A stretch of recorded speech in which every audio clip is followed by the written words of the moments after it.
run on empty, now I'm on a roll. Same old road, but it's a different glow. Ain't nothing crazy, just a shifting gears. Funny how it all got clear. Used to think I had to chase the high. Now it finds me every time I try. Didn't see it coming like this. Now I'm right in the middle of it. I ain't saying I got it all, but I ain't missing what I thought. It's getting better than it should be. Little too good for a guy like me. Every door I used to push won't budge. Now they're opening up easy. Yeah, it's better than it used to feel. Like I finally got something real. If this is luck, I won't outrun what's finally right, what I've become. Too good, too right, can't lie, can't lie, can't lie. Too good, too good, can't lie, can't lie, can't lie. Ain't even gotta try. Used to trip on every little thing, now I let it ride, let it breathe. Got a way of working out somehow, even when I don't figure it out. Got my hands where they need to be on the wheel, not chasing what I don't need. Everything just falls in place when you quit trying to race. I ain't saying it's perfect now, but I wouldn't change it out. It's getting better than it should be. Little too good for a guy like me. Every door I used to push won't budge. Now they're opening up easy. Yeah, it's better than it used to feel. Like I finally got something real. If this is luck, I won't outrun what's finally right, what I've become. Too good, too right, can't lie, can't lie, can't lie. Too good, can't lie, can't lie, can't lie.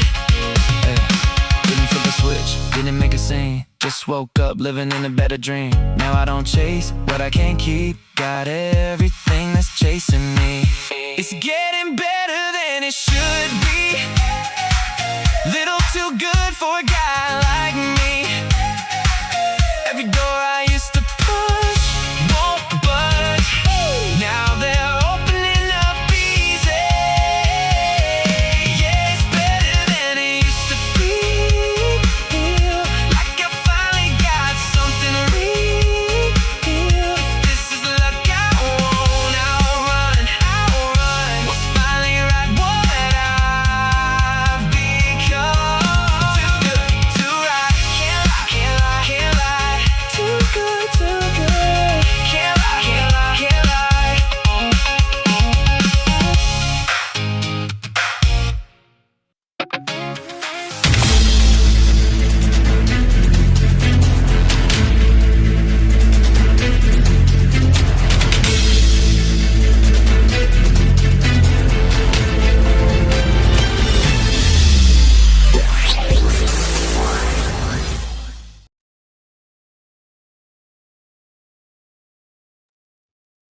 Good evening and welcome into Apex News Above the Noise. I am Kyle Thompson.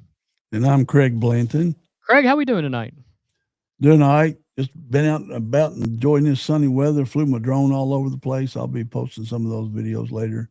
Yeah, you and I must have crossed paths earlier today because I was up at Franklin County too. I was doing a walkthrough of the new auxiliary gym. Craig, that place is amazing. We're going to have to I'll drop that video as well. We're going to do it on one of our shows and do a walkthrough. Eddie James gave us a walkthrough. Unbelievable. I mean, it's beautiful. And very, very similar to, or maybe just a tad better than what's on at Western Hills. Well, I tell you, the only real difference is that Eddie was telling me that where we have storage, Western Hills had a weight room. Because Franklin County has a weight room already, Franklin County is going to use that as storage, and it's just it'll blow you away. The fact that boys and girls can practice at the same time. If it's raining outside, you can have indoor practices. There is a golf simulator in there both schools have that. Yeah, I mean it's just unbelievable. I mean that's how you're going to compete. The dance and cheer teams don't have to do their practices around other people too. They Oh, can. right, exactly. It for decades, they have done, cheer and dance in the back foyer at the high school, and they don't have to do that anymore. They have their Right. own dance studio in the Full of school. mirrors. Full of Yeah, mirrors. full of mirrors. It's gonna be really cool. We'll talk about that later on. But man, what a cool experience. Uh, we have got a ton of stories tonight, and it seems like all of them are somehow centered around Kentucky, which is great. But at the same time, there is a lot of controversy. We begin tonight in Kentucky, where two major developments out of Lexington are raising serious questions about leadership, influence, and just how much involvement the governor's office should have in decisions at the Commonwealth's flagship university. Two stories tonight, one in athletics and one in academics, but both tied together by the same underlying issue: who is really in control? Craig, we talked about this statement yesterday. Yep. It came out from the governor's office. I'll just read it really quickly to catch everybody up here. This is from Andy Bashir. It's odd that he would put out a press release from his office like this. These usually come out when a major event has occurred and things of that nature. But this one is just about the University of Kentucky, and he says, "quote I am losing confidence and growing increasingly concerned with the management and decision making at the University of Kentucky. My concerns include the creation of a new $1 million job that has no defined duties and the announcement that the new Dean of Law was the only candidate not recommended by law school faculty. I've been told that despite previously saying the dean must be approved by UK's Board of Trustees, the university has shifted and now states that approval is not needed. I worry that these actions are related to certain donors pushing partisan and undue outside influence onto the university. I hope students, faculty, trustees, and the community attend this week's board meetings and ask the tough questions that should be answered." Uh, the the blowback of that, interestingly enough, we thought it was going to be mainly focused on the law school dean, Right. but immediately today, we are getting news at about 2 p.m. this afternoon that longtime University of Kentucky athletic director Mitch Barnhart has announced he will not take on a planned special advisor role following his retirement this June. Originally, Barnhart was expected to stay connected to the university in an advisory capacity after more than 2 decades leading the University of Kentucky athletic department, but that plan is now off the table, apparently, and this decision comes amid clear pressure from the office of Governor Andy Bashir, signaling growing tension between the governor's office and university leadership. Barnhart's legacy at Kentucky is massive. There's no other way to put that. Right. Facility upgrades, national competitiveness in just about every sport, and SEC relevance across multiple sports. So, for a figure of that magnitude to step away entirely, that's obviously not routine. That's a sign of real friction behind the scenes. And obviously, you and I had heard all of the things that people had said across the state of Kentucky, their frustration that, I'm retiring, but I'm going to have $1 million advisor role. I will tell you, it's not unheard of at other universities to have a position like this. I'm thinking of Urban Meyer had a position like this. Even back in the day, Bo Schembechler had a position like this. He actually became the athletic director, and then even when he retired from that position, he was an advisor role. So it's not unheard of. Yeah, but it obviously was giving. There were some problems people were seeing with this, and obviously the governor's office had an issue with it. Your thoughts on that? Well, I don't know. I mean, Barnhart was going to get 950 grand to. I don't know if it's a reward for all his service at UK and how he upgraded all of the sports to national prominence. He put untold athletes in the Olympics.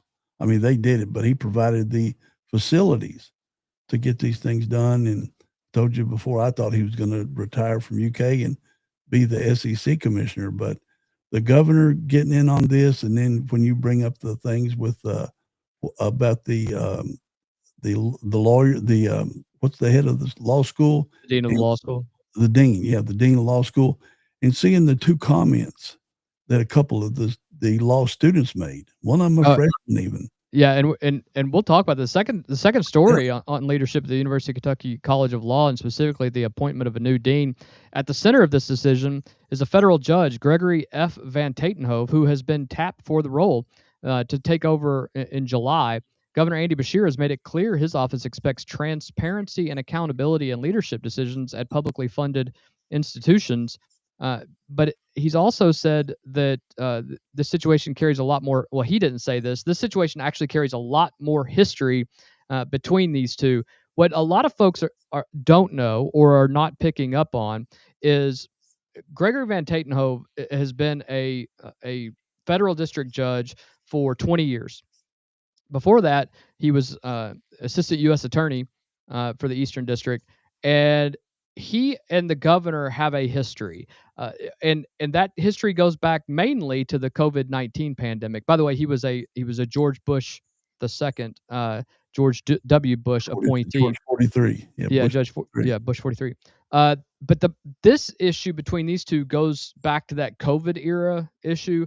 Judge Van Tatenhove ruled against Governor Beshear's emergency orders and multiple areas, but the three that we remember is that regarding church services, Van Tatenhove blocked restrictions on in-person worship, ruled that the state had not shown a sufficient basis to limit religious gatherings, and actually said it was a direct First Amendment challenge to the governor's authority.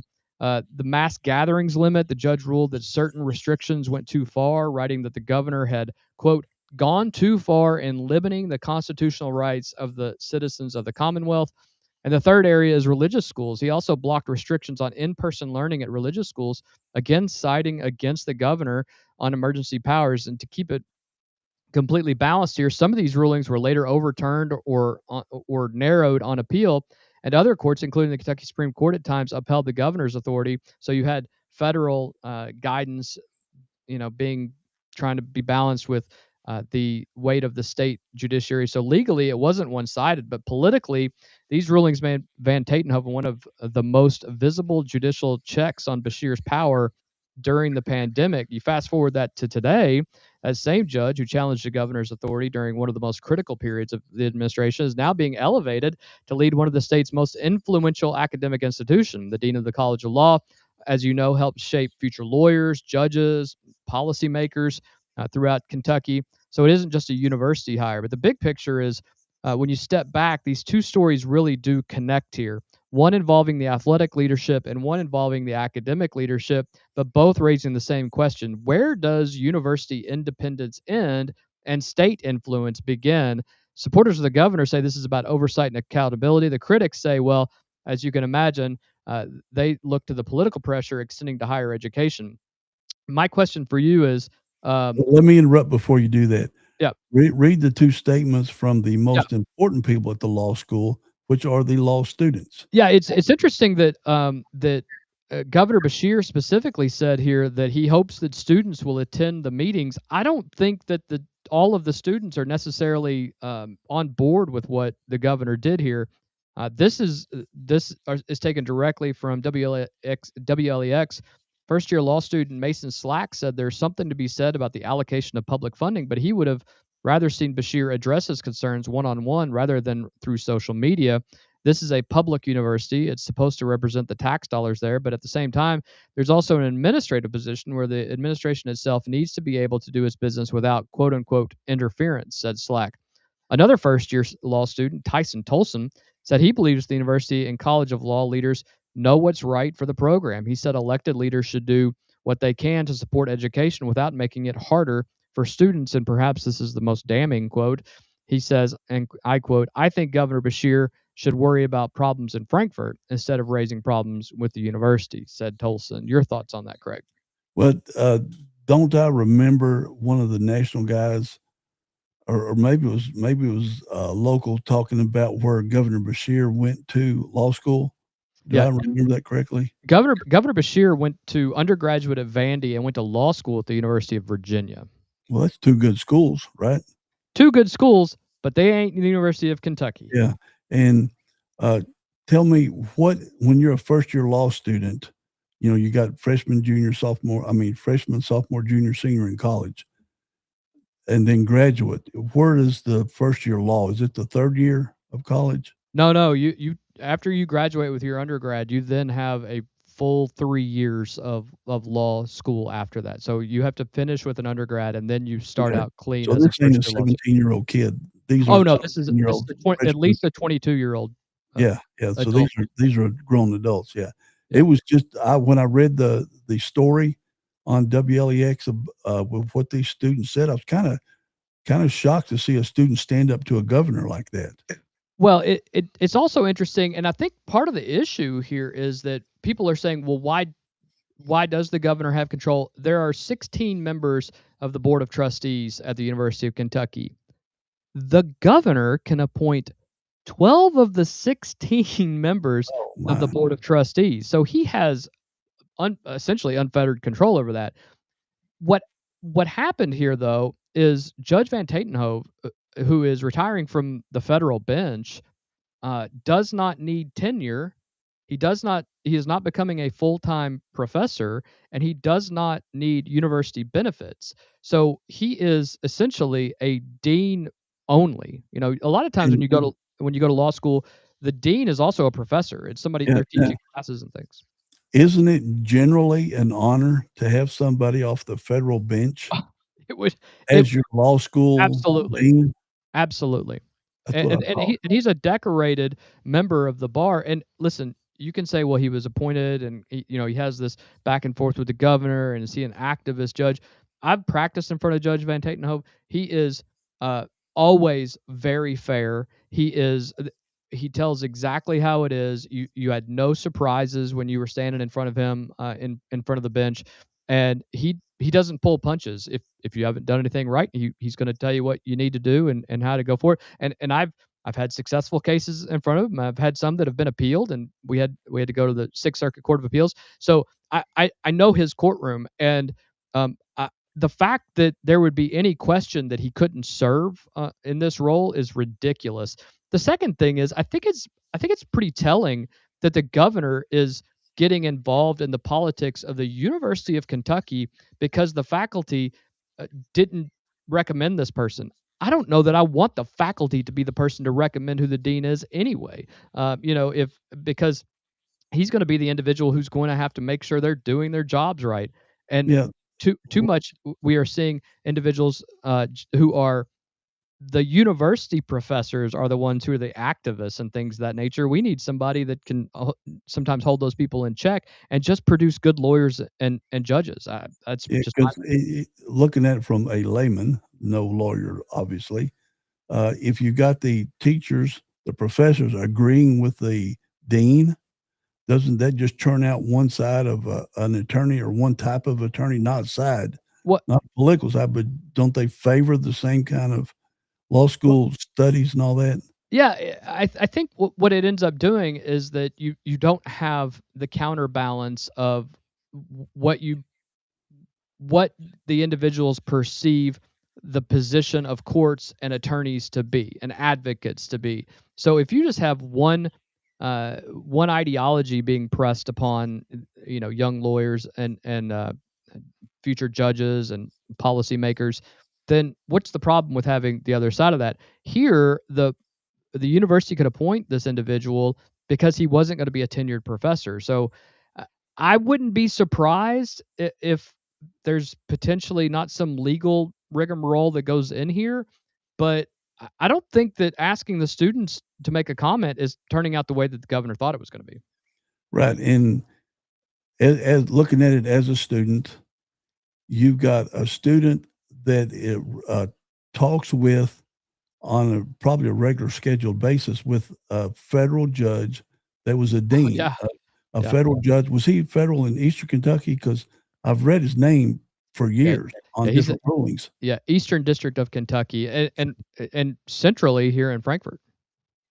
at So our you have federal courthouse downtown on Broadway. Yep. You have an Eastern District and you have a Western District, Right. and they are centered in Lexington and Louisville, but that you also have uh, judicial centers in Ashland Mhm. and Frankfurt, and so but he holds court in Frankfurt as well. So I mean that So in this, Governor Bashir wins one, and Barnhart stepping down and just retiring.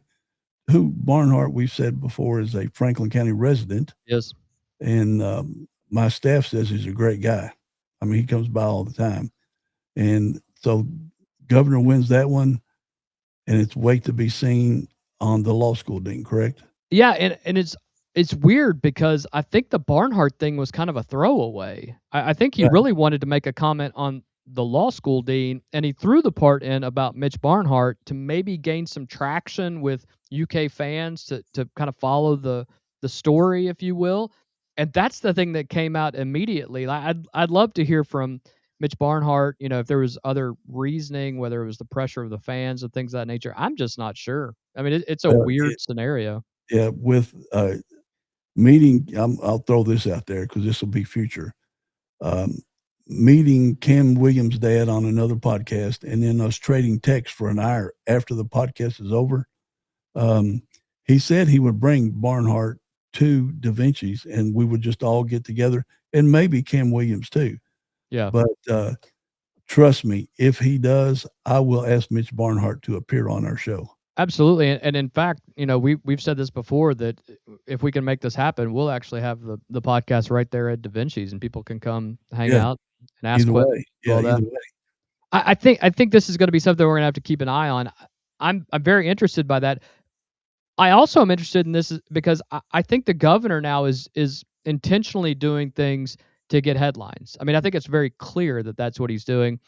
Today, you sent me something, and I don't know if Karl Rove is playing, chess with the governor, trying to smoke him It's out. huge, though.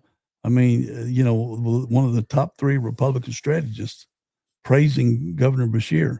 Yeah, it's weird. It's a little weird because he went on to essentially praise 3 different Democrats, all very different individuals. But he mentioned Senator Cory Booker and former Chicago Mayor Rahm Emanuel, and then Andy Beshear as Democrat figures with elements of, quote, a winning formula for 2028. Right. Now, the other 2 have never even been mentioned, as far as I know, in any polling or anything of that nature. So it's weird that Karl Rove did that.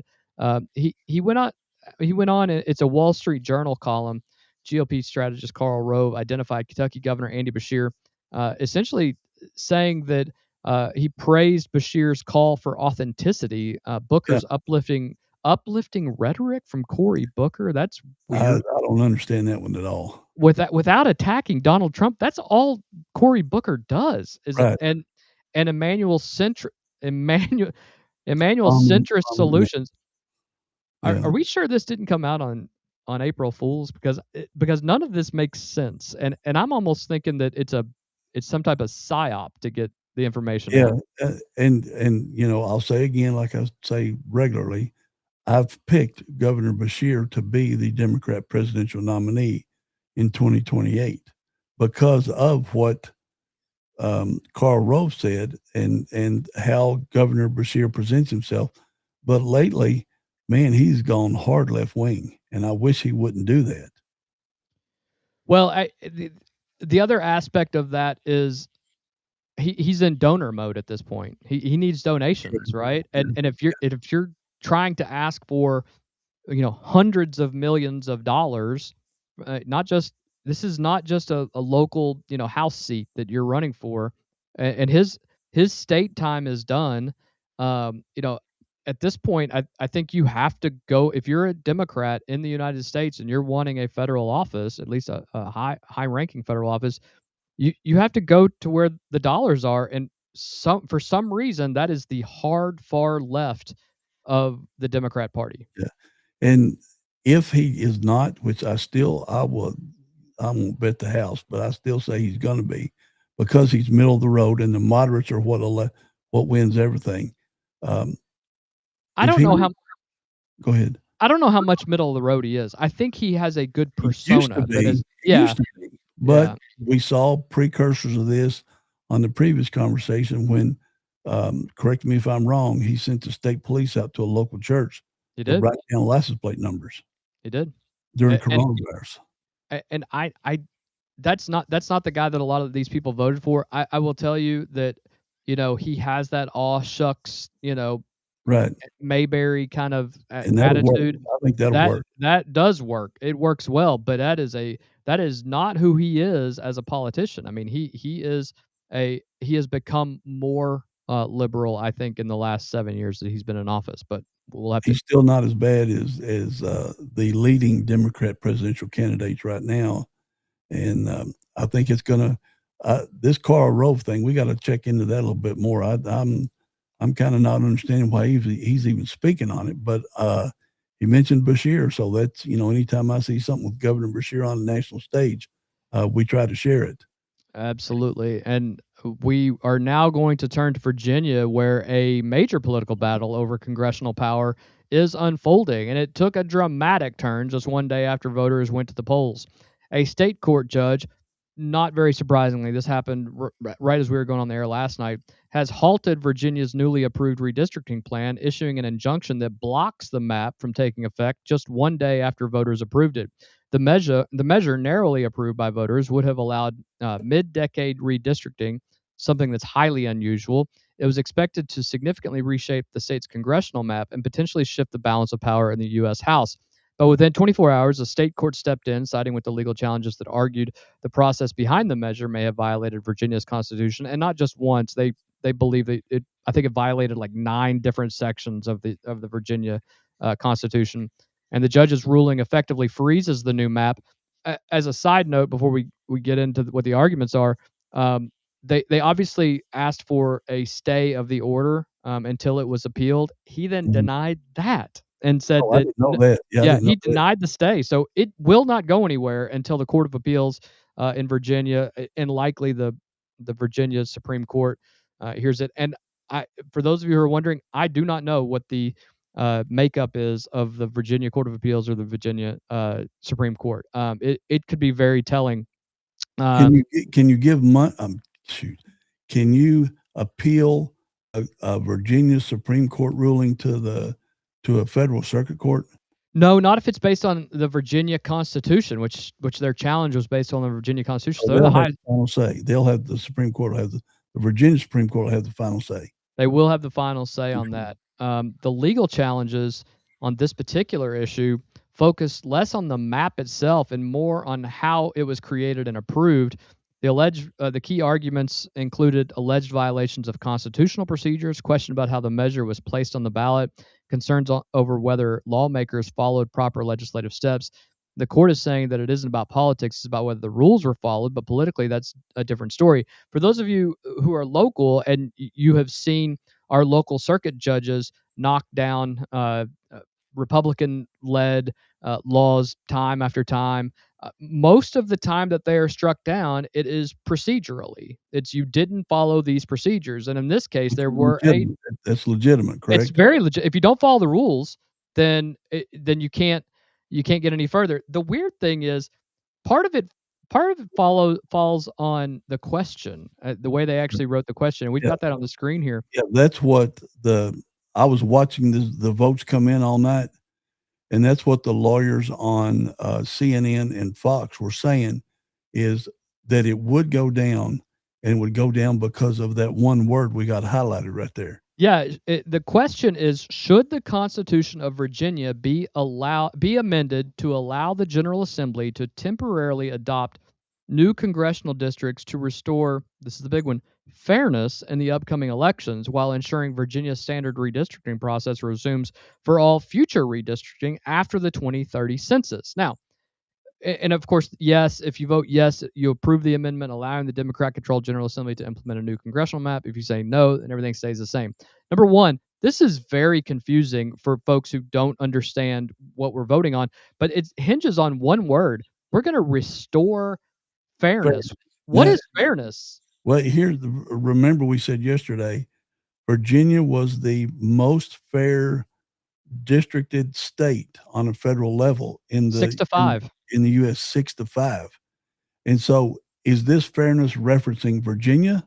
Obviously not. Or is it referencing the stuff California and Texas have done? Is this a federal question for a state vote? Yeah, it's very, very weird. The other thing is, for those of you who are thinking, didn't this just pop up? That it did, and the Virginia Constitution specifically says that it has to be published 90 days. There has to be 90 days Mhm. before this gets thrown on a ballot, and it was thrown on in about 4 weeks. That's another big one right there. Like if the Constitution says you have to wait a particular period of time, then you do it. The other aspect of this, when we're talking about this fairness question and things of that nature, the second part of that question that they ask here is, they're essentially saying this is an underlying thing. We're only going to do it once, and we don't really have any justification for it, but it's just to restore fairness. And it's not restoring fairness in whatever it is in Virginia.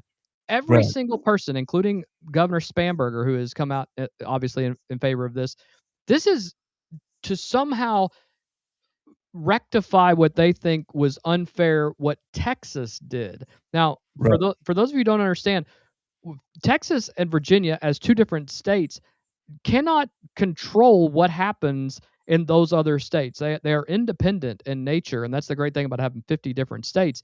But you can't fix something federally because of something another state did that you didn't like. That's what That's Virginia's trying to absurd. do. It's That's what they're absurd. trying to do, and that's how they sold it.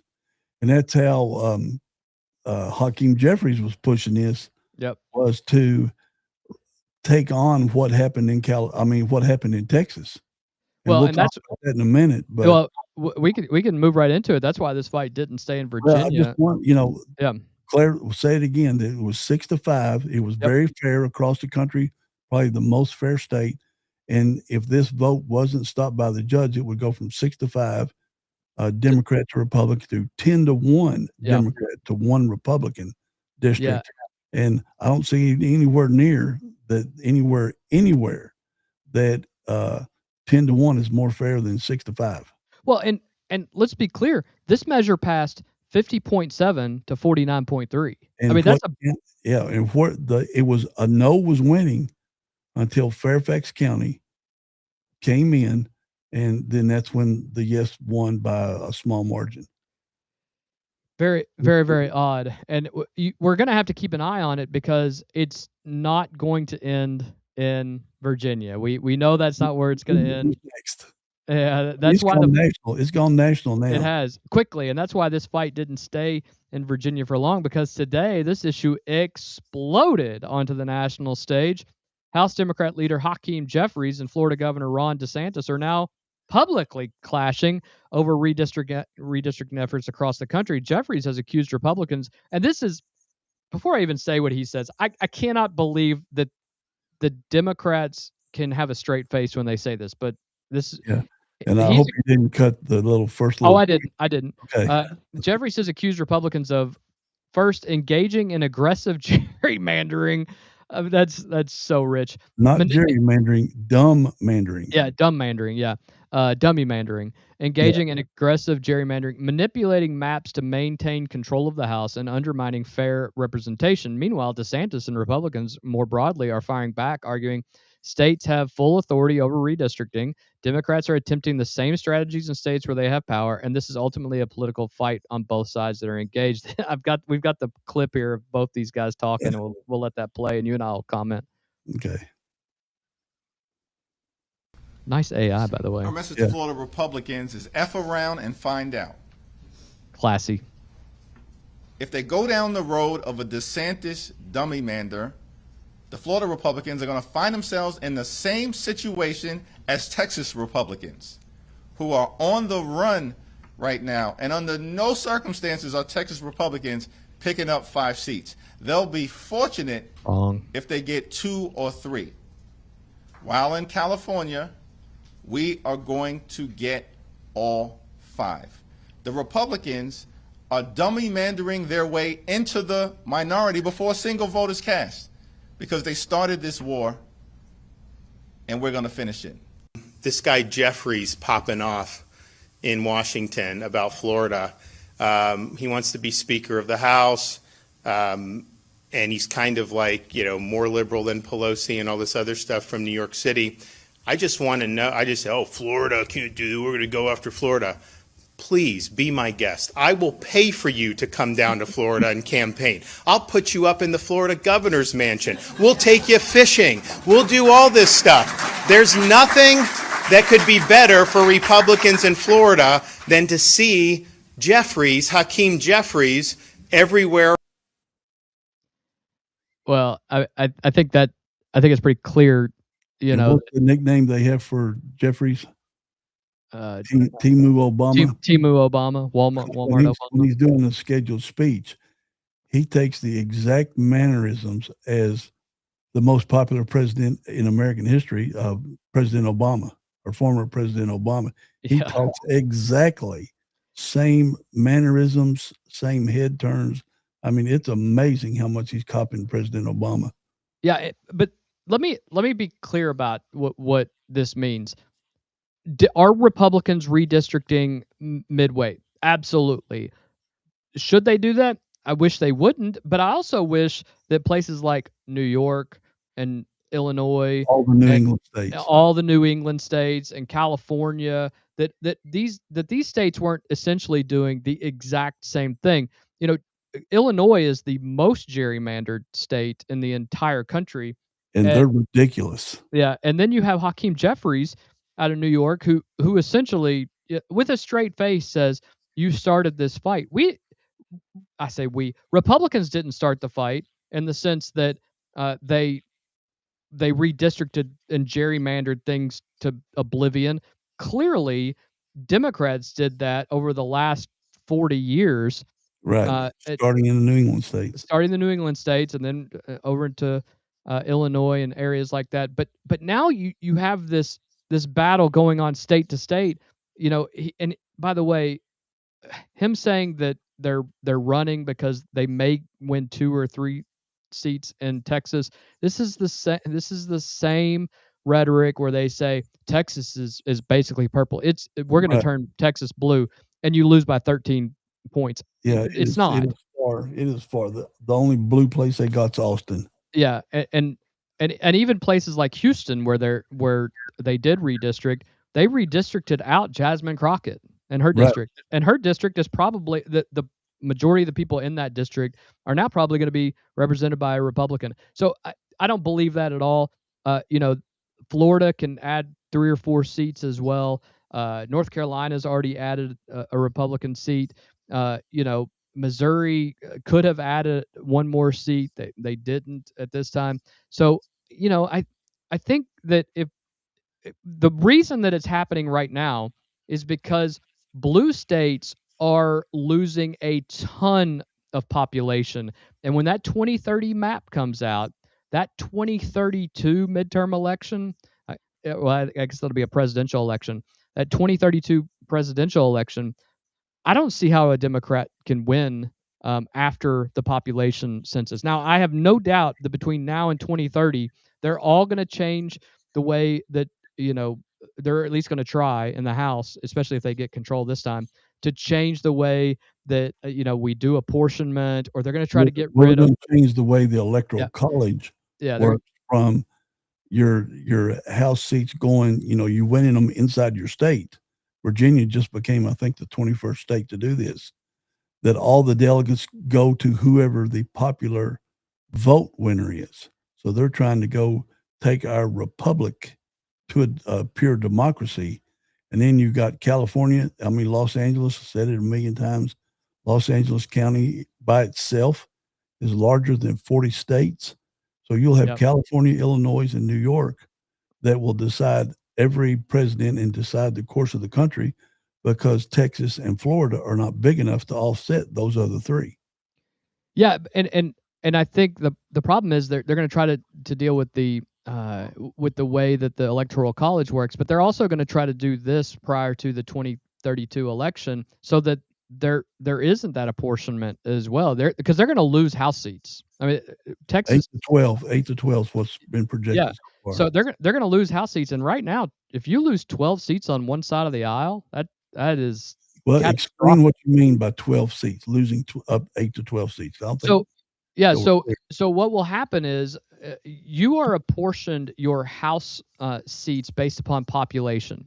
So based upon the average migration from one state to the other, California's population has not kept up with states like Florida and states like Texas, whose states have grown exponentially faster than Texas. And in fact, some states are actually they're actually losing a significant amount of voters. New York is a good one, obviously, and Pennsylvania, oddly, is having some issues there. But California is the big one. If they lose population, then they lose House seats. Correct. And they're already going to lose 4 by what it is today in 2026, because so many people have left California. Yeah, and so this is like their last chance. This is their little bighorn, right? This is their last chance to maybe uh, win the House and do some things that they want to get done. And maybe 2028 is their only opportunity to win the presidency if they don't change And remember, how college works. MSNB, former MSNBC, MS Now host Joy Reid said last week that if their jungle primary ends up with Republican 1 and 2 as a governor, she's afraid they'll lose the whole state and their 40 some odd electoral votes. And if Yeah. they do, she said, we'll never have another Democrat president forever. Yeah, and she's probably not wrong. Although people saying things like "never again" or it Right. won't happen the way that it's never the way that things actually happen. But we will have to wait and see how that works. Uh, the next big story, we turn now to a major shift in federal drug policy, where the U.S. Justice Department announced today that it is reclassifying certain marijuana products from Schedule 1 to Schedule 3 under federal law. The change applies to FDA-approved marijuana products and state-licensed medical marijuana products, according to the Justice Department and reporting from Reuters and the Associated Press. It does not federally legalize marijuana across the board, and it does not fully cover the recreational cannabis market. The distinction matters because Schedule 1 is the federal government's most restrictive category, reserved for drugs deemed to have no accepted medical use and high potential for abuse. Moving certain marijuana products to Schedule 3 means the federal government is now formally recognizing and accepting medical use for at least part of the cannabis market. That puts those covered products into a less restrictive category alongside drugs such as ketamine, testosterone, and even Tylenol with codeine. What changes in practical terms is this: the reclassification could make research easier. It could reduce some regulatory burdens and offer tax relief to medical cannabis businesses that have long been punished under Federal Tax Code Section 280E. Reuters reported that this is one of the biggest reasons the industry reacted so strongly at first, because companies have spent years operating in basically a legal gray zone, Craig, where states allowed them to exist, but federal law still treated them like traffickers in a Schedule 1 substance.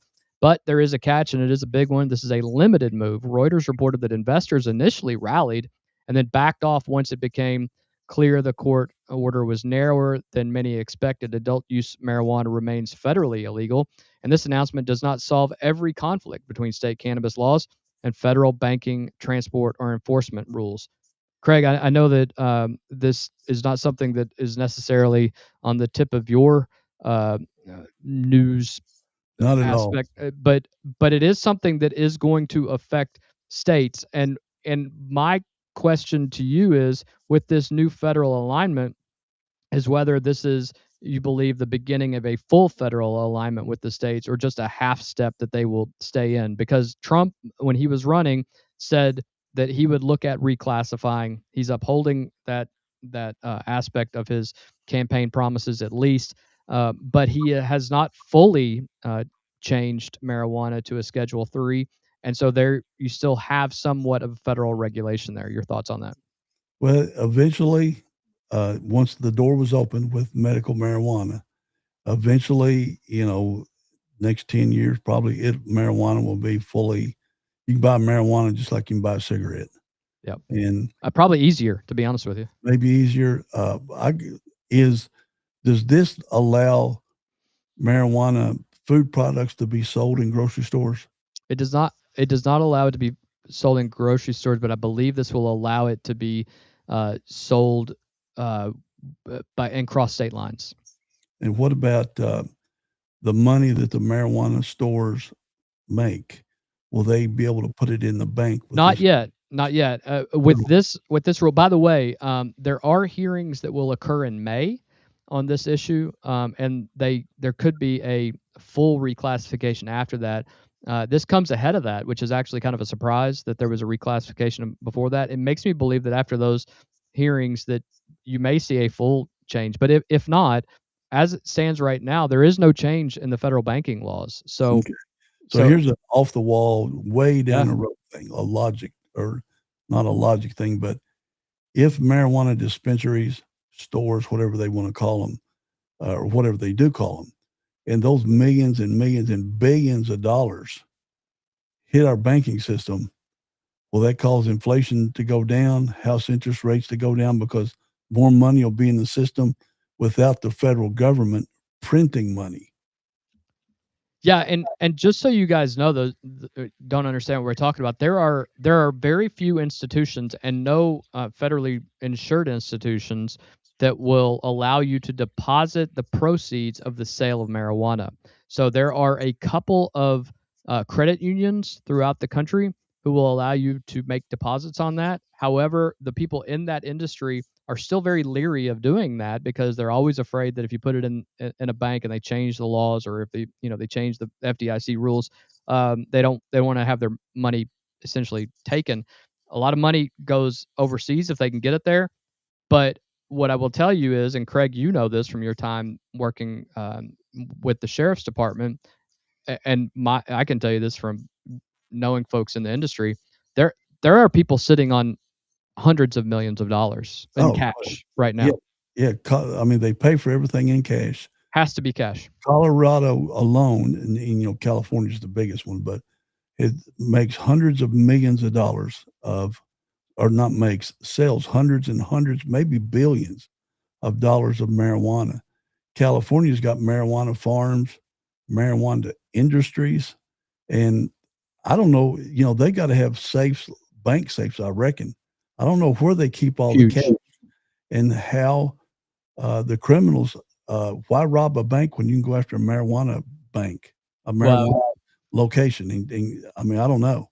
Well, I would say that'd be a very bad idea because a lot of these groups are connected to not so savory characters. But for the ones who are quote unquote law abiding, they are they don't store it in their home or anything, but they have co-ops that are helping store these finances for them, and I'm telling you, it is hundreds of millions that individuals are sitting on hundreds of millions of dollars. Companies.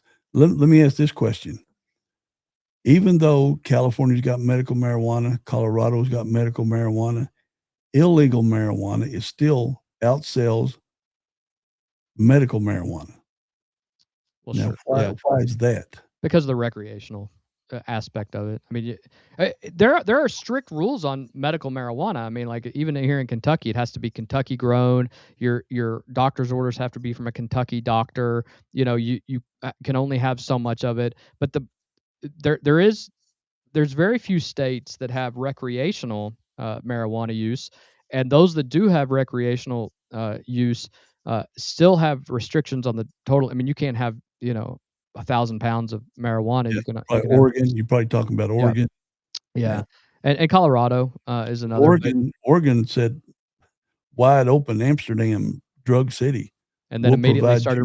They're rolling things back now already. Yeah, they are. They had shooting up zones with doctors there to make sure they didn't get hepatitis or something. They're providing them with free, clean needles and letting them shoot up drugs and then lay down in the bed. The taxpayers provide for them. Yeah, and then of course they and in Colorado, for example, I've read tons of studies. I was talking to a friend of mine just earlier on text who is he's a toxicologist. He understands. In Colorado, they had 3 times the amount of DUIs just 2 years after recreational marijuana went into effect. Yep. For some reason, people think because I either have medical marijuana or we allow for recreational marijuana use, that somehow allows you the right to drive while high, and that's absolutely not true. Like, and this, Craig. I love watching police videos, web body cam footage, and every time they pull somebody over, they go, "Well, I have a medical marijuana card." I'm like, "Well, you were all over the road." I mean, just because you have a medical marijuana card doesn't give you the right to kill somebody, right? Yeah, they're saying because they got 8 ounces or a trunk full of marijuana, and they got pulled over for weaving. And remember, it took a while before they could even test for marijuana. Yeah. And the highway deaths have picked up in these states. Organized crime, Mexican cartels have not left those cities that have either fully legalized, like in Oregon, or medical marijuana stuff in Colorado. Well, it's interesting you bring that up because one of the arguments that they always give is, look, if we legalize it, then you won't have, cartels here, and you False. won't have you'll have lower crime rates. False. You won't have as much crime rates between for theft and things of that nature because people will be able to get it. False. You'll have fewer deaths if it's that's false because the DUI arrests and things of that nature and DUI deaths associated with it. But also because if you're intoxicated or inebriated and you don't have the wherewithal to make good decisions, you are more likely to get hurt or die. I mean, it's just a Or hurt reality. somebody, Or hurt somebody else. And But on the flip side, what is the stuff for people with epilepsy where it's proven medically that it does help them? And I think they're studying magic or mushrooms or other psychedelics. Psilocybin. Yeah. There you go. You said it good. Yeah. But there are uses for it. Yeah, absolutely. People are abusing it, coming in saying, "Oh, I got a backache. My back's killing me," which you can't prove. Yeah, 100%. Just like during the pill mill days back in the 2010 era, everybody goes to a doctor. He takes an X-ray. Yep, you've got back pain. Yeah. I'm going to let you get 240 Percocets. heroin pills. Yeah. Which is what barbiturates are prescribed to just legalize heroin. It's in a 30 milligram or an 80 milligram pill. Yeah, and the scary part about this is that there are people that need this. If you're a cancer patient, Sure, it's been proven to if you're taking chemo and radiation that it helps, stomach Relieve problems, pain, it helps yeah. pain, all sorts of things. Throats. I've seen amazing things on YouTube and on television, on documentaries about, some children with epilepsy, some children with severe tics and things. It helps them. But the problem is not helping those folks. It's all of the people who don't who are abusing it or going to abuse something else. And I know there's a legitimate medical need for things of that nature. I don't know what the answer is at this point. It will certainly be something that we will keep an eye on, especially over the next few months. We turn now to the southeast, where fast-moving wildfires across Georgia and northern Florida are forcing evacuations destroying homes and raising serious concerns about what could be a prolonged and dangerous fire season. Wildfires have destroyed more than 50 homes and are threatening hundreds more structures across southern Georgia. Fires like the Pineland Road Fire have burned tens of thousands of acres and remain only partially contained. In Florida, officials are battling 100+ active wildfires, many concentrated in the northern part of the state. Hundreds of residents have been evacuated, and states of emergency and burn bans are now in place. What's causing the fires? Obviously, Craig, you know this: extreme drought and unreasonably high heat and wind. Nearly 98% of Georgia is experiencing drought condition. Florida is also dealing with one of its worst droughts in decades. Long-term lack of rainfall has left vegetation dry and highly flammable, and this creates what fire officials call a fuel-rich environment. The other thing is unseasonably high temperatures. It's been very hot in Florida and Georgia, all things considered. There is low humidity and high winds, and I think it's just a calamity of errors. And the scary part, Craig, is it is April, and we haven't even gotten to July yet. But there's weather reasons for this. Put on my weather nerd hat. Yep. There was a big, strong, powerful high pressure system parked over the northern coast of Florida. Yep. That's why, if you remember, over the last 2 or 3 weeks, all these storms, Michigan is getting tornadoes, and they never get tornadoes. Michigan, Wisconsin, all the rain is going up through Chicago, up north, and over top of that dome of high pressure. That's why, the last 2 or 3 years, we've had massive amounts of rain. But the high pressure system is going through about the middle of Indiana, middle of Ohio, and it's forcing all the rain from out west to travel up north and go over top of that dome. And we have not had hardly any rain at all this year. Nothing. Like, I think by end of June last year, we had 40 inches of rain, and our annual average is only like 44 inches. So we blew that out of the water. But this year, I think that high pressure system is finally moving, and we're going to get some rain Monday, hopefully. and May that get a little bit over the weekend, overnight. and that's On why Saturday. it's so dry down in our area. There's burn bans. There's been burn bans in Kentucky and all the way through Tennessee down into Florida is because of that one high pressure system that just flat would not move. Yeah, if you're traveling down to that area right now, I do know that make sure that you use, even if you go down there regularly, make sure that you use your GPS system on your phone or whatever, because they will tell you that certain highways are being redirected in southern Georgia and Don't throw northern your Florida. marijuana cigarette out the window. Yeah, do not throw your marijuana cigarette out the Start a window. fire. Yeah, so it will be interesting to see how this happens. Although we are not there yet, my creek out back is just dry as a bone right now. I mean, we need some rain around here. Yeah, I went down to Red Bridge today. I was surprised that it's got water running it. I've seen times where it's just been bone dry. It actually, and I'm gonna post them on my Facebook page later. It's actually got the creek. Say the creek's 100% wide. It's probably got 15% of it's got a good flow of water, Yeah, and the creek beside it. So there's water coming from somewhere. yeah. Well, hopefully we get a little bit more in some of these other areas, but praying and thinking about those people down there. So it's time to get into UK sports. Are you ready, Craig? All right. Okay, let's go.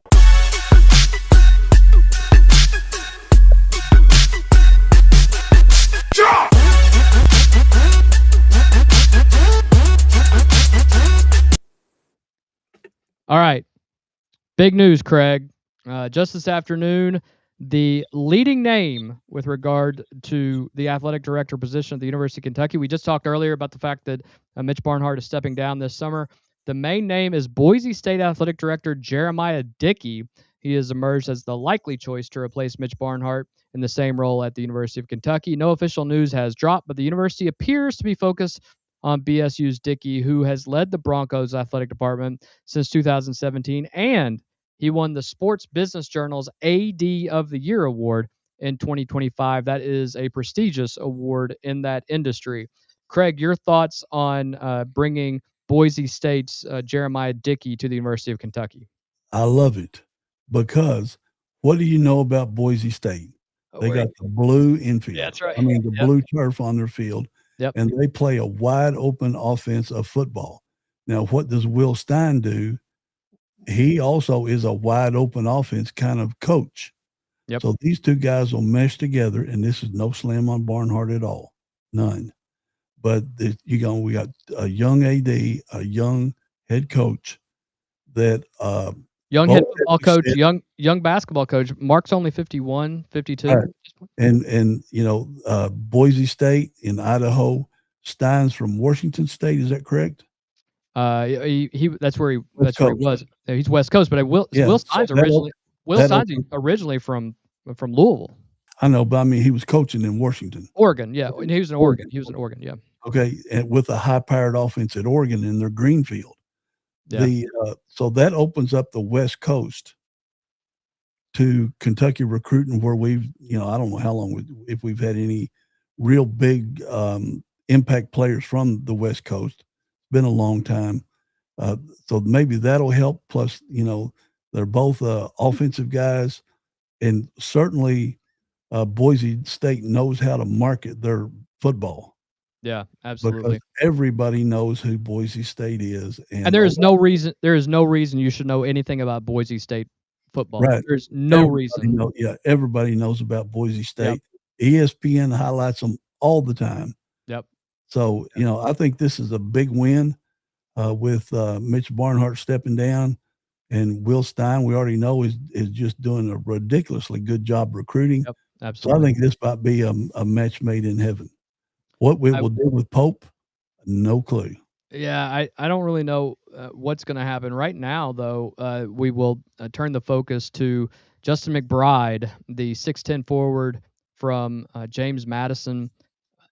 What is swirling around on social media right now is that McBride has canceled all other college visits at this point, that he has no other visits right now.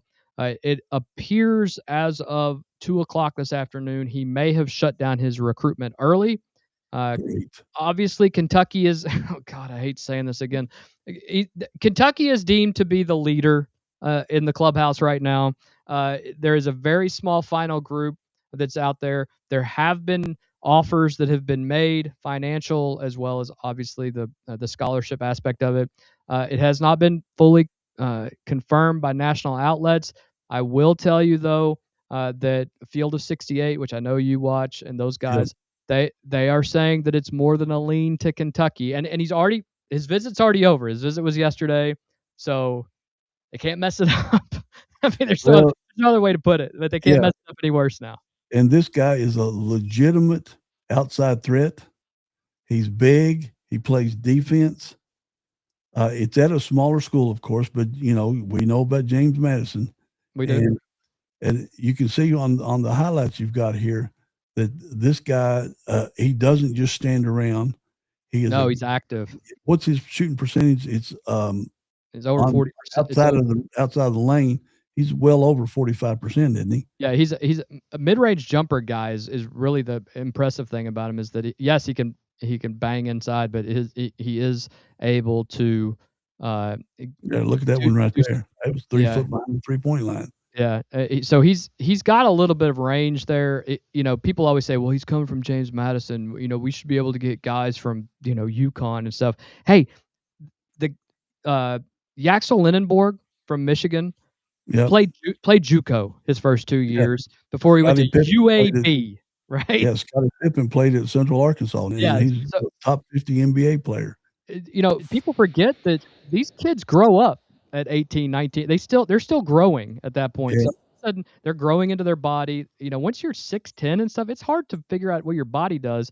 And maybe this guy will be an impact player. It sounds like it's a real possibility. Craig, some of the big news that you shared with me earlier today, and that I'm also reading online, is that in May, the NCAA is actually going to meet on eligibility, which is hilarious to me. Yeah. But they are going to meet, and they are going to discuss giving 5 seasons in 5 years. And what that means for the University of Kentucky is Otega Oweh would have 1 more year of eligibility. Now, obviously, there's nothing that has been fully discussed here because he doesn't have any eligibility. But I am being told that certain people have said that there is money in reserves. And Otega has said that he would be interested in returning if that's a possibility. Projected right now with the NBA draft getting ready to go down, that he would be in the 55th to 60th pick, if at all.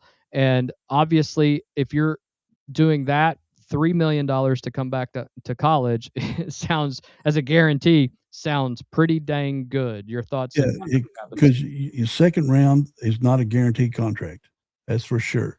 And when you get to the lower end of the second round with the picks between 55 and 62, you might not even make the team. They might be players that don't want to be drafted because they don't want to be drafted by the teams down that low.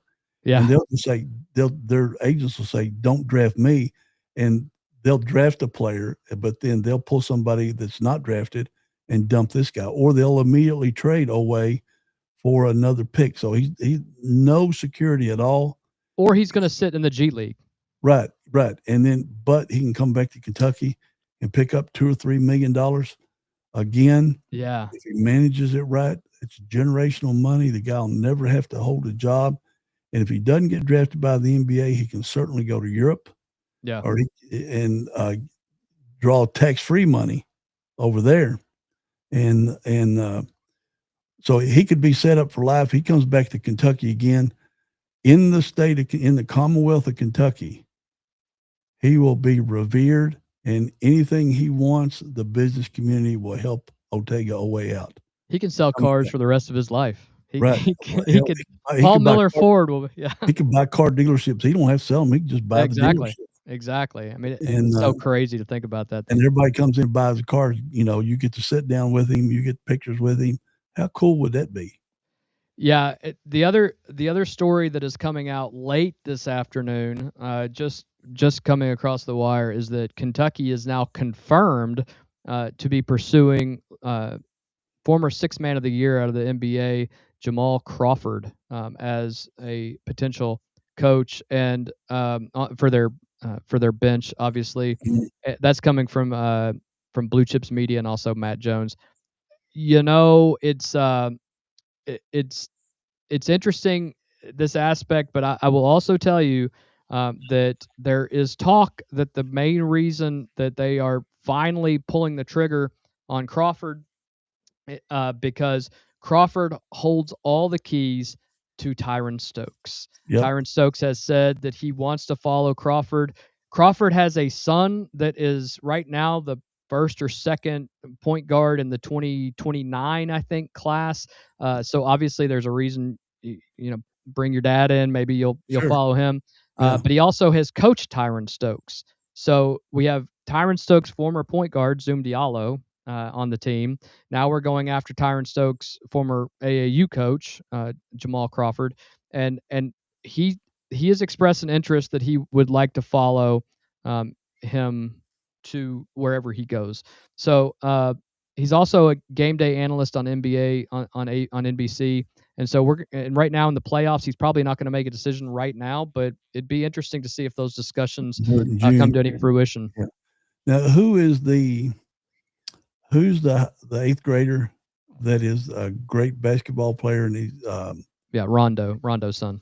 yeah, that's what I thought, because Rondo's one of my all-time favorite NBA players, and I think Rondo could attract premier point guards because of Rondo's one of the most respected point guards in the history of the NBA. Yeah.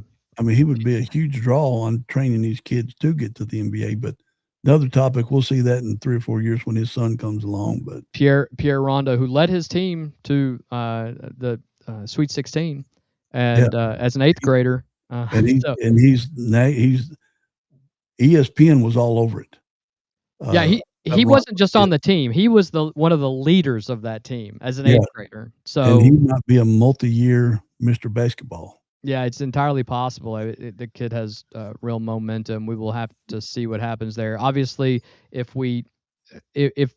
listen, if we finally get a signing, if we hear any more word, we will jump on and we'll let you guys know. But that's what we know so far. Make sure that you like, subscribe, and share to the podcast, and check us out every single day, so that you can find out what's happening in the state of Kentucky and across the country. Craig, you got anything before we jump off here? Just want to say thanks to the folks that have reached out to us personally. Absolutely. About our podcast, and it's pretty cool that we're slowly building it up like all podcasts do. But we've got some loyal watchers now. We just want to say thanks to you all for watching. Yeah, including you, Jimmy. Yeah, and Jimmy and others, Jonelle, who reached out to us. We want to thank you guys because most people don't know that doing this, very few people get viewership that even gets recognized on social media, but beyond just their little area. And we've been very lucky to have that happen. We've actually had some clips on social media like TikTok and things that have kind of gone a little viral, which is kind of fun. But we do this because we want to get information and facts out to you guys, because we're kind of news heads and sports fanatics. And so we want to share that with you guys. So we will continue to do that. One last thing that I'm getting here, and I will tell you that UK has reached out to Senegalese power forward Ousmane Njai. He has received some interest from the University of Kentucky, and he is, let's see if they can give me some, is he like 7 foot? He's right at it. Yeah. 6'11". He averaged 10.3 points, 6.9 rebounds, and 1.7 steals, and 26.8 minutes in his international league. If we get some of these 6'10" and 6'11" and 7 foot guys, with our 6'4" and 6'5" guards, we're going to have us a tall team next We year. could. That'd be fun to watch. Well, Yep. we will catch up with you guys. We'll drop some videos tomorrow. We will not be live tomorrow, but we will be probably coming on live over the weekend with the news. But if there's news and things happening and things going in motion, we will keep track of it.